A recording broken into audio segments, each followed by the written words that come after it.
हमारे जो प्रधानाचार्य हैं उनके संवर्धन के लिए ब्लॉक निष्पादक बैठक का आयोजन करते हैं। शिक्षा विभाग का जो मुख्य काम है कि हमारे जो बच्चे हैं उनको अच्छी एजुकेशन मिले। तो मैंने ये महसूस किया कि जब भी जैसे ही गाड़ी आके अंदर रुकती है आरजी मूड बिल्कुल तुरंत आ जाते हैं और फिर पूछेंगे मैडम हमारा स्कूल ठीक चल रहा है ना। हाँ। सरकारी टीचर है। हाँ। जगह आपका बच्चा तो प्राइवेट में पढ़ा हुआ है। हाँ। और गरीब बच्चा है जगह सरकारी स्कूल में पढ़ा, इस पर क्या कहना। और आज दिसंबर माह की जो ब्लॉक स्तरीय निष्पादक समिति की बैठक का आयोजन जो है वो हमारे विद्यालय में किया जा रहा है।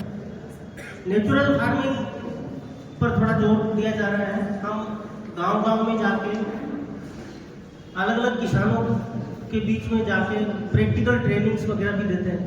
सीबीएसई स्कूल में गया, वहाँ पे सभी अमीर जातियों के बच्चे हैं जिनको किसी चीज की कमी नहीं है। नमस्कार, राम राम जी, मैं राजू स्वामी अपनी झलक पर थारो बहुत बहुत स्वागत है। फिलहाल आप मौजूद हाँ धर्मशाला बेरी दोनों जुड़वा है जिका बोल सका ग्राम पंचायत है सीकर जिला में ब्लॉक स्तरीय मीटिंग है जिकी अठे है ब्लॉक स्तरीय निष्पादक मीटिंग जिकी बोल सका प्रिंसिपल साहब है बाको सारा की मीटिंग होया करे। अभी मीटिंग में आप मौजूद हाँ बेरी में ब्लॉक स्तर की मीटिंग है जिकी शुरू है चाल रही है की पूरी जानकारी है जी कि आप थोड़ी सी जुटावा की कोशिश करा तार तक पहुँचावा की कोशिश करा। तो वीडियो ने ज़्यादा से ज़्यादा शेयर कर दीजिए और चैनल पर नया जुड़ो चैनल ने सब्सक्राइब जरूर कर दीजिए। शिक्षा विभाग है जो एक ही चीज़ है, छोटा छोटा बच्चा है बने नीम को काम करे है, नीम लगावा है बच्चा की और बड़ा है जगह खूब ऊंचाई तक पहुँचावा है। तो अपने साथ में मौजूद है शिक्षा विभाग का कर्मचारी अपने साथ में मौजूद है, अधिकारी अपने साथ में मौजूद है। नमस्ते मैडम। नमस्ते। सबसे पहले तो अपनी झलक चैनल पर थारो बहुत बहुत स्वागत। धन्यवाद। मैं श्रीमती दुर्गा CBO पिपराली ब्लॉक। हर माह हम लोग हमारे जो प्रधानाचार्य हैं उनके संवर्धन के लिए ब्लॉक निष्पादक बैठक का आयोजन करते हैं और इसमें हमारे जो महीने भर के कार्य होते हैं उनके ऊपर एक विस्तृत चर्चा की जाती है। उसके अलावा स्कूल्स के लिए और आगे हम लोग क्या अच्छा कर पाएँ, हमारे बच्चों के लिए क्या नया कर पाएँ और साथ ही जो हमारे विभाग के जो समय समय पे हमें निर्देश मिलते हैं उन निर्देशों का प्रसारण करना और सभी के साथ आपस में मिल के बैठ के बात करना। और एक ये भी रहता है कि हर प्रिंसिपल जो है वो ब्लॉक पे पहुंच नहीं पाता, तो ऐसे में जब हम लोग महीने में एक बार मिलते हैं तो जो छोटी मोटी बातें जो फ़ोन पे तरीके से नहीं हो पाती है तो सभी मिलके प्रयास यही रहता है कि शिक्षा विभाग का जो मुख्य काम है कि हमारे जो बच्चे हैं उनको अच्छी एजुकेशन मिले, सभी अपने आप को बच्चे स्कूलों में सेफ़ फील करें। तो उसी के लिए हमारे संस्था प्रधान सारे आज यहाँ पे मौजूद हैं। 68 संस्था प्रधान हमारे पास है प्रिंसिपल। अच्छा। तो उन्हीं की ये मीटिंग है और नवाचार हमने इसमें ये किया है कि वैसे ज़्यादातर हम इसको अपने ब्लॉक पे संपादित करते हैं पर इसमें एक ये मुख्य रहा, जैसे अभी हमने दीपा जी ने पिछली माह कहा कि हम आपके यहाँ हमारे स्कूल में अगर आप करवाते हैं तो हमें अच्छा लगेगा। तो उसका फ़ायदा ये मिला कि आज हम यहाँ के भामाशाहों के साथ हमारी बातचीत हो पाई। भामाशाहों को भी अच्छा लगा कि ब्लॉक वाले हमारे बीच आए हैं, तो ये एक आपस में और मतलब हमारे SMC SDMC मेंबर्स के साथ हमारे भामाशाहों के साथ हमारी मजबूती ये चीज़ प्रदान करेगी। और ये एक तरह से नवाचार भी है कि जब हमारे प्रिंसिपल्स 68 मान लो हमारे प्रधानाचार्य हैं वो अलग अलग स्कूलों में जाएंगे, उन स्कूलों को देखेंगे, स्कूलों की स्थितियों को समझेंगे, यहाँ क्या नया हो रहा है उसको लेके वो अपने विद्यालय में जाएंगे और उसको अपने यहाँ उसका पालन कर पाएंगे। तो इसलिए ब्लॉक के साथ साथ हमने ये एक नया कार्य शुरू किया कि हम लोग हमारे जो ब्लॉक की स्कूलें हैं उनमें से किसी एक विद्यालय का चयन करके उनके यहाँ जाके इस मीटिंग ब्लॉक स्तर की? नहीं, इसके पहले हम लोग दादिया में कर चुके हैं। कब? दादिया में हमने की थी जुलाई माह में और उसके बाद ये धर्मशाला में दूसरी मीटिंग है। सही। मेरा 5 महीने का कार्यकाल है तो 5 महीने में हमने ये दूसरे विद्यालय को चूज़ किया है। एक तो ये कई बार मैं भी आती जाती रही हूँ तो यहाँ जैसे अपने क्या नाम था उनका भामाशाह एक बैठे हुए थे बुजुर्ग आस जी मूड। तो मैंने ये महसूस किया कि जब भी जैसे ही गाड़ी आके अंदर रुकती है आस जी मूड बिल्कुल तुरंत आ जाते हैं और फिर पूछेंगे मैडम हमारा स्कूल ठीक चल रहा है ना। तो ये चीज़ भी एक लगी कि जब इनको इतनी परवाह है स्कूल की तो ऐसे में अगर हम इनके बीच जाते हैं तो इन लोगों को भी अच्छा लगेगा और उस चीज़ से ब्लॉक में भी एक अच्छा संदेश जाएगा। ये जितने प्रधानाचार्य आए ये अपने स्कूल्स में एक यहाँ से पॉजिटिव एनर्जी लेके जाएंगे। तो ये हमारे ब्लॉक के लिए बात करा कि स्कूलों के अंदर सरकारी स्कूल है, हर गांव में है, बहुत सी स्कूल है, लेकिन बच्चा की कमी है भी पर क्या कहना? देखो, जैसे यहाँ आज अपन ने बात करी, अपन ने एक भामाशाह उनको सम्मानित किया है इसके लिए कि उन्होंने नामांकन का प्रयास भी किया है।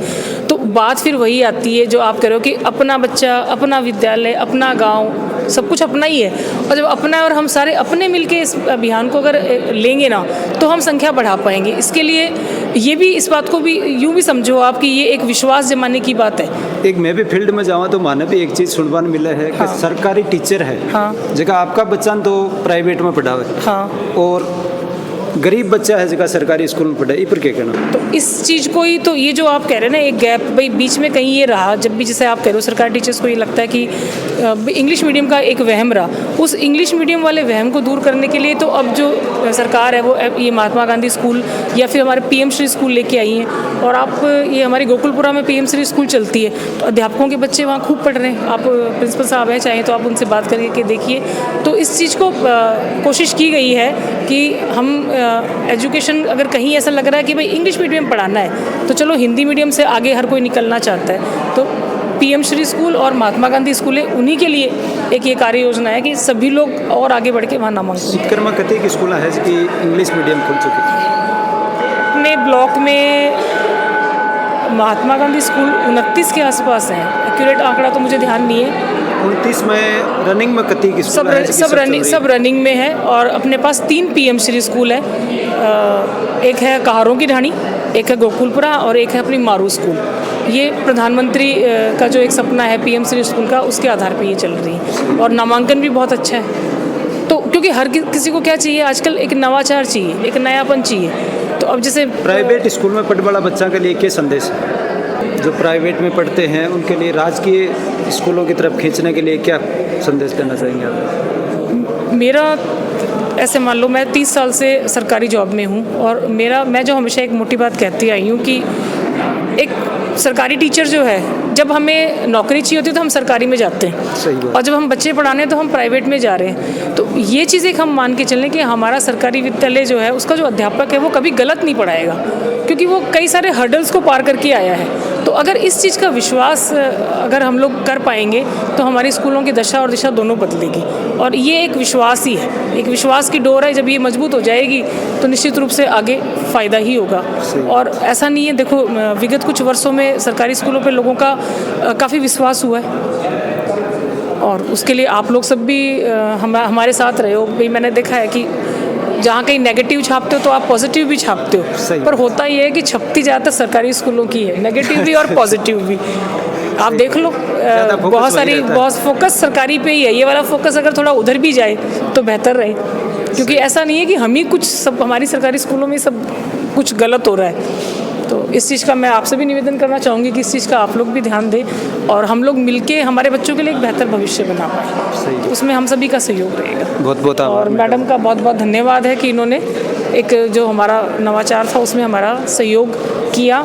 और अभी हम लोग मंच से ये संदेश देंगे कि बाकी लोग भी मतलब स्वयं आगे बढ़ के आके, इन्होंने भी स्वयं आगे बढ़ के आके कहा कि आप हमारे यहाँ ये कार्यक्रम करवाइए। प्रोग्राम में जितना भी पधारे है तो सारा देखिए है।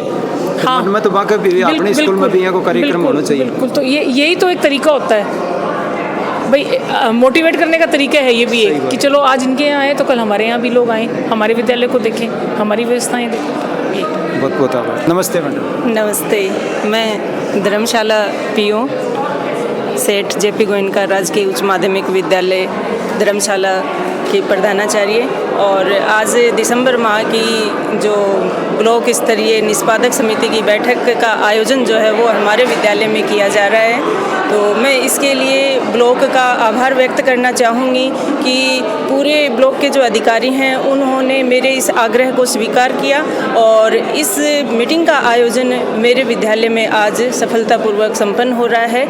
इसके लिए मैं समस्त प्रधानाचार्यों का आभार व्यक्त करना चाहूँगी। और मैं कहना चाहूँगी कि आज ये जो मीटिंग का आयोजन यहाँ किया जा रहा है, इसका सबसे बड़ा फ़ायदा यह होगा कि ब्लॉक के अधिकारी, सीकर पिपराली ब्लॉक के समस्त प्रधानाचार्य और हमारे धर्मशाला के जो अभिभावक भामाशाह हैं, उनके बीच एक मजबूत ये मान के चले हम गठबंधन हुआ है कि उनकी वजह से आज ये समारोह ये संपन्न हुआ। धन्यवाद। स्कूल में थी उसी समय ये प्रशांत जी भी वहाँ आते थे। हमने अच्छा प्लांटेशन किया।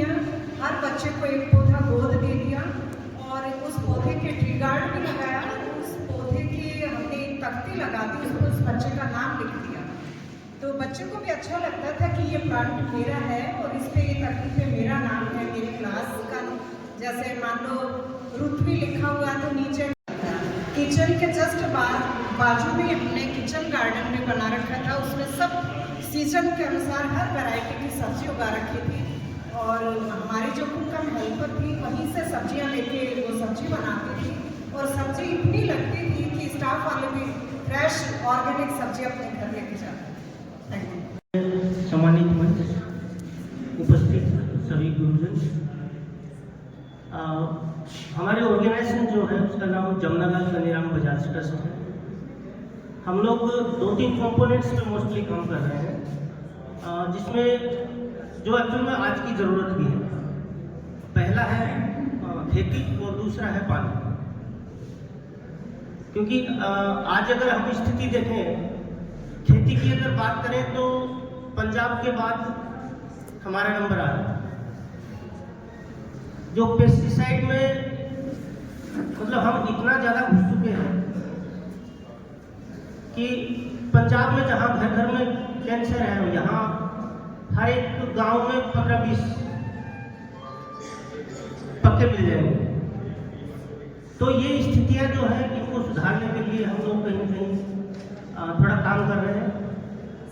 नेचुरल फार्मिंग पर थोड़ा जोर दिया जा रहा है। हम गांव-गांव में जाके अलग अलग किसानों के बीच में जाके प्रैक्टिकल ट्रेनिंग्स वगैरह भी देते हैं। तो एक कंपोनेंट तो हमारा हुआ खेती, दूसरा हमारा जो है वो है पानी, क्योंकि राजस्थान वैसे भी डेजर्ट के नाम से जाना जाता है। और हम अगर बात करें, नासा ये कहता है कि राजस्थान में एक ऐसा एरिया है जो पानी के दोहन में वैश्विक दृष्टि से देखा जाए तो नंबर 1 पे है, और वो एरिया है अपना शेखावाटी। तो हम दोहन तो कर रहे हैं पर जमीन में पानी कहाँ है? तो इस स्थिति को बदलने के लिए हमें क्या करना पड़ेगा, उसके ऊपर भी बजाज फाउंडेशन काम कर रहा है।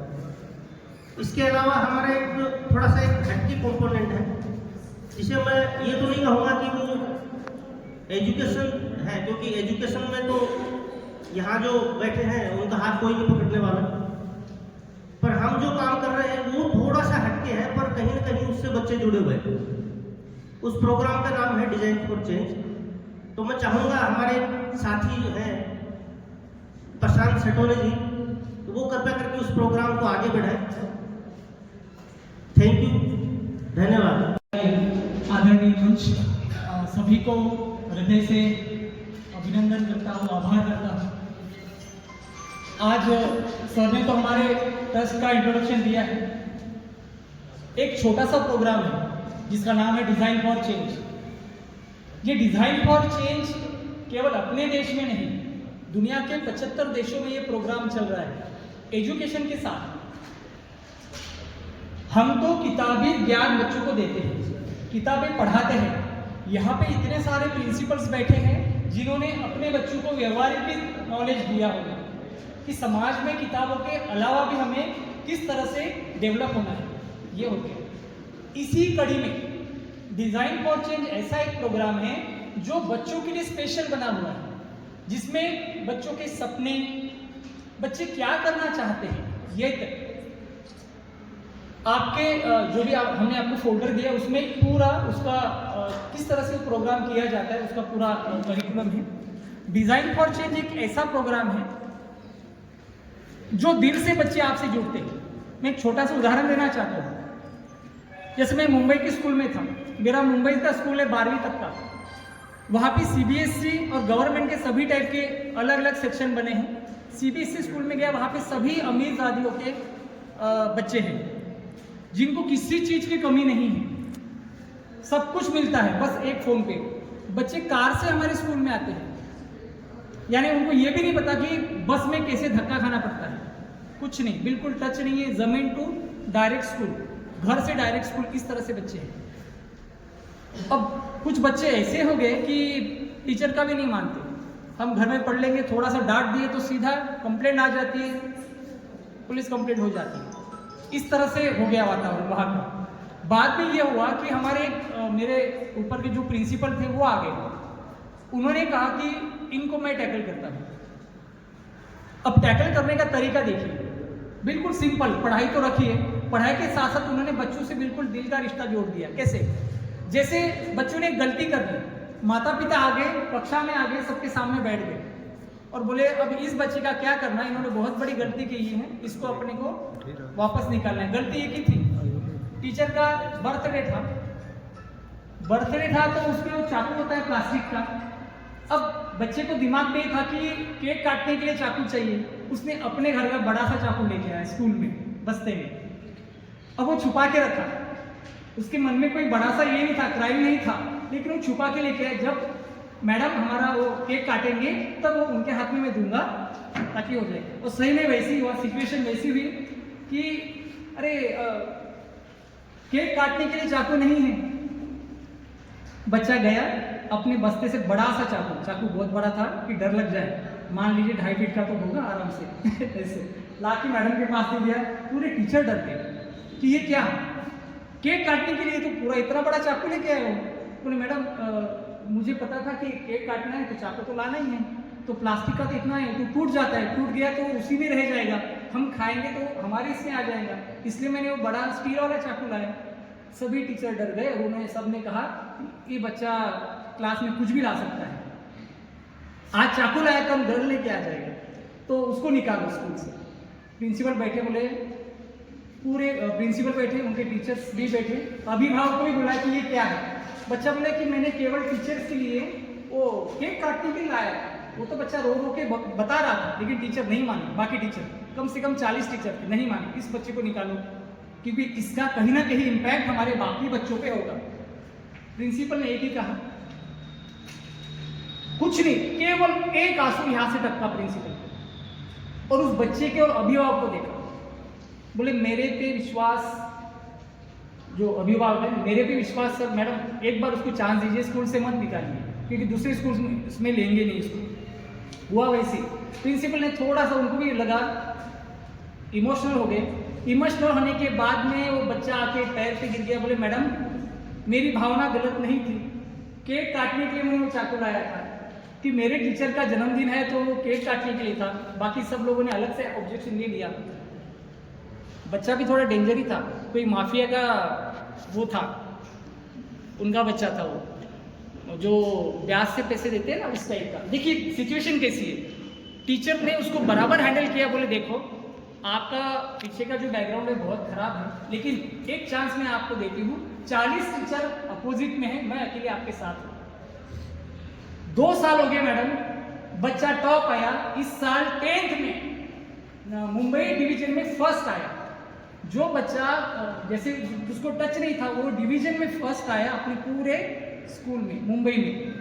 एक छोटा सा एक उदाहरण है आपकी कि हम बच्चों को भी पढ़ाई के अलावा थोड़ा सा इमोशनल टच, जैसे अभी एआई का जमाना आ गया, एआई का जमाने में आपको ईआई का भी जमाना करना है। ईआई मीन्स इमोशनल टच, बच्चों के साथ इमोशनल टच रखिए। जैसे बच्चे हमारे बच्चे पढ़ते हैं, माँ बाप के लिए एक बच्चा है, आपके लिए कम से कम एक ही कक्षा में 60-70 बच्चे, यानी हम यदि बोलेंगे बात करेंगे तो मेरे पीछे तो 60-70 बच्चे हैं, मैं किस का ध्यान दूँ, लेकिन माँ बाप के लिए तो एक ही बच्चा है। तो हमें उस माँ बाप की नज़र से देख के उस बच्चे को ट्रीट करना पड़ेगा, तभी हमारा बच्चों के साथ में अटैचमेंट बढ़िया होगा। और वही हम डिज़ाइन फॉर चेंज में सिखाते हैं कि व्यवहार नॉलेज, साथ साथ में इमोशनल टच, समाज के साथ कैसे रहना है, अपनी व्यवहारिक भाषा टीचर्स के सामने कैसे रखनी है, टीचर्स का आदर कैसे करना है, माता पिता का आदर कैसे करना है, ये पूरा उसमें एक सिंपल